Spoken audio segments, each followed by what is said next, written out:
Avertissement. Le tournage de propulsion se fait avec des pilotes professionnels en circuit fermé.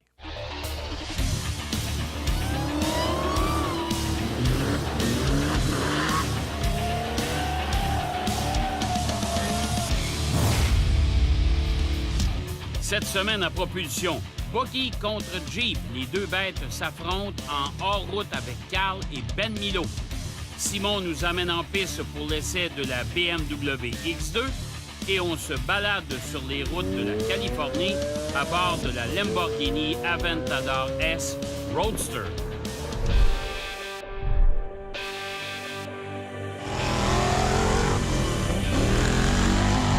Ce segment vous est présenté par Napa Pièces d'Auto. Les pièces, on connaît ça.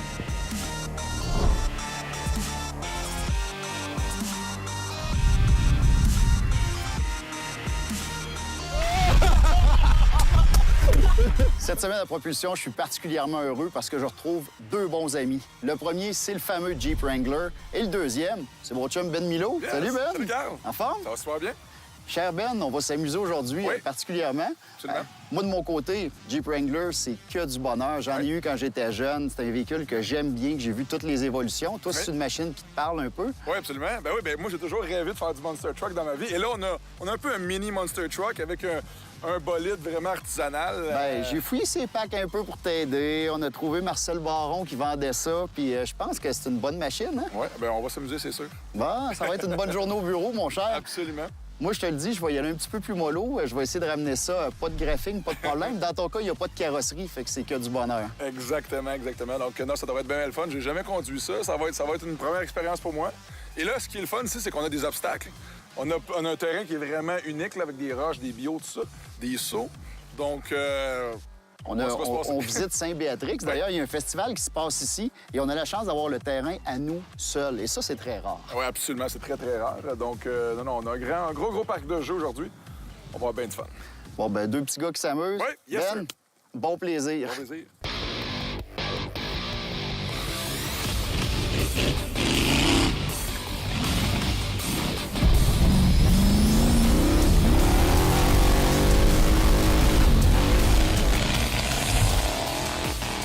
Ah, les fameux Jeep Wrangler. Toujours un plaisir de s'asseoir encore une fois dans ces véhicules-là. Et là, il y a un changement majeur. Là, on est dans la 8e génération. On a commencé dans les années 40 et ça a changé beaucoup. On est maintenant à la génération JL qui remplace la JK. Et l'intérieur a été complètement revu. Bon, bien sûr, on est dans la version Rubicon, qui est la version quand même là, très, très, très équipée. J'ai un écran de contrôle de 8 pouces qui est honnêtement très semblable à ce que j'ai. J'ai un RAM, la Rami Longhorn. C'est pas mal la même chose comme écran. Donc, je suis assez habitué. C'est très, très intuitif comme système. J'ai eu la chance d'essayer beaucoup le système de son. Et ça sonne comme une tonne de briques. L'habitacle de Jeep est vraiment parfait pour avoir un son qui est quand même assez puissant. Donc ça a été assez merveilleux. Et on a enfin une colonne de direction qui est télescopique. C'est pas énorme comme mouvement, mais c'est beaucoup mieux qu'avant. Donc déjà là, ça nous met dans une position plus parfaite. Et les contrôles, bon, ben ça, c'est le bon vieux Jeep, mais amélioré. J'ai bien sûr la possibilité de barrer les différentiels avant-arrière ou simplement arrière. Dans le cas du Rubicon aussi, je peux déconnecter les sway bars avant. Donc, la barre anti-roulis avant, en déconnectant, ça permet à mes roues d'avoir vraiment, je te dirais, plus de débattement. Donc, on est moins pris une roue avec l'autre. On est un petit peu plus indépendant. Donc, en hors-route, c'est quelque chose qui va être bien. Sur la rue, ça serait juste pas roulable. Ça n'a aucun sens. C'est très drôle parce que Jeep nous dit qu'on a localisé les contrôles de vitres avant-arrière sur le tableau de bord au cas où on enlève les portes. Comme ça, ça nous permettrait de jouer sur les vitres. Mais si j'enlève les portes, ça se peut que les vitres partent avec.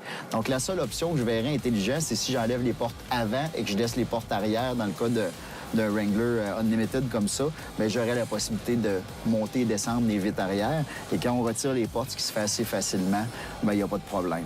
Donc, gros avantage d'un Jeep, c'est d'avoir un véhicule hors route assez extraordinaire qui nous permet d'aller s'amuser hors piste et sur la rue. C'est un peu ce qu'on va faire.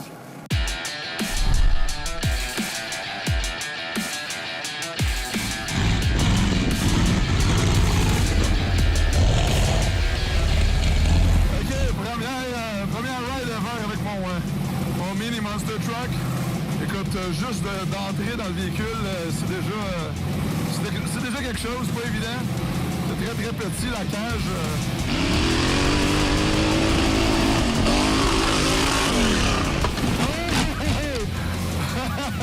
Ça brasse, ça entend maintenant.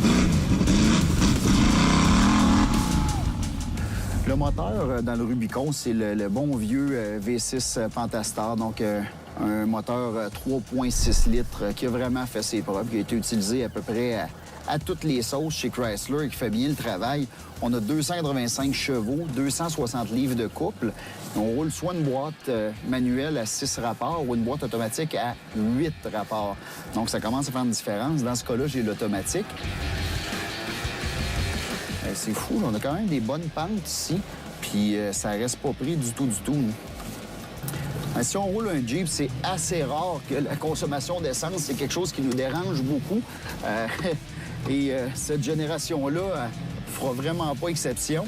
On parle de 14,2 litres au 100 de consommation en ville, c'est un Jeep, et 11 litres au 100 sur autoroute. Ah ouais, non, mon Ben!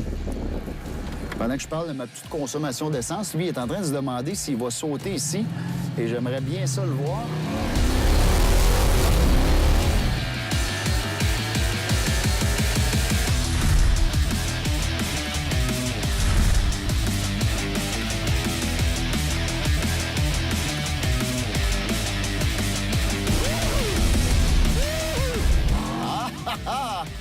Et voilà. OK, donc on va aller essayer la fameuse pyramide en bio. Parce que Carl a presque monté avec le Jeep Wrangler, donc j'ai pas le choix d'essayer.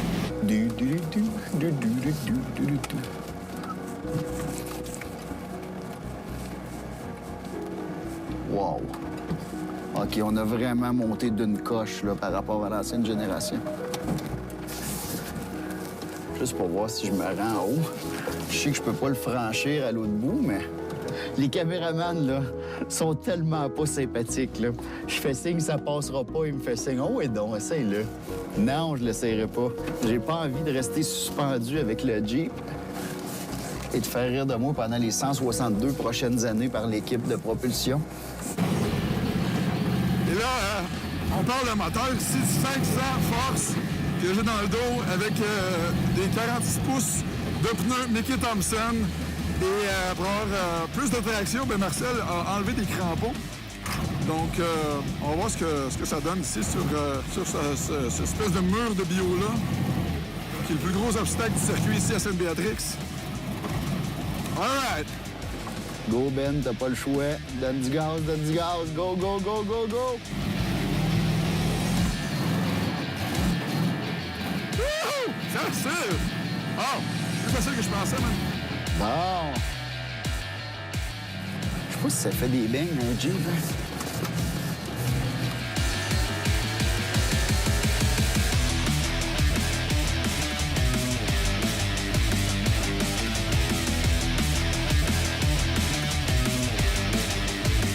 Oh, et Ben, j'ai vu, on a fait la partie technique, on s'est amusé en masse. Oui. J'ai regardé, il y a de l'air d'avoir un nouveau circuit, là. Ouais. Ça ressemble un petit peu à un circuit de motocross.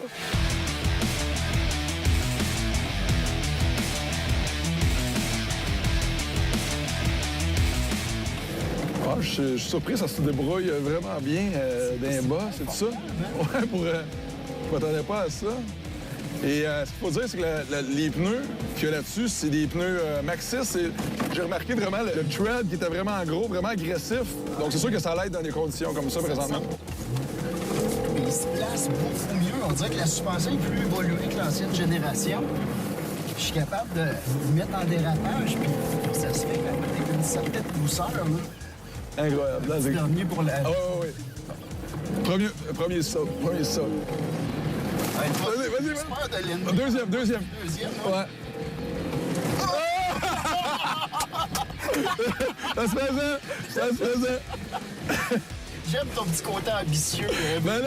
Non, mais je voyais qu'il y avait quelque chose, là. Il y avait quelque chose sur ce saut-là, là. C'est ton côté gars de motocross. Je pense que mon background de gars de freestyle ressort là-dessus, là.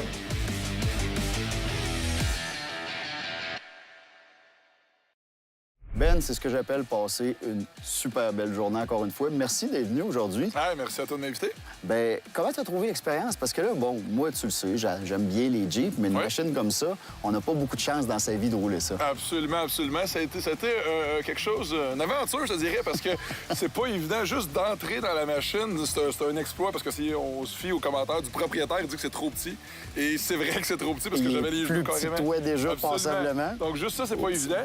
Mais après ça, c'est vraiment impressionnant de voir jusqu'où tu peux aller avec ces machines-là. Puis, à vrai dire, je l'ai pas exploité à 100 parce que je veux pas la briser non plus.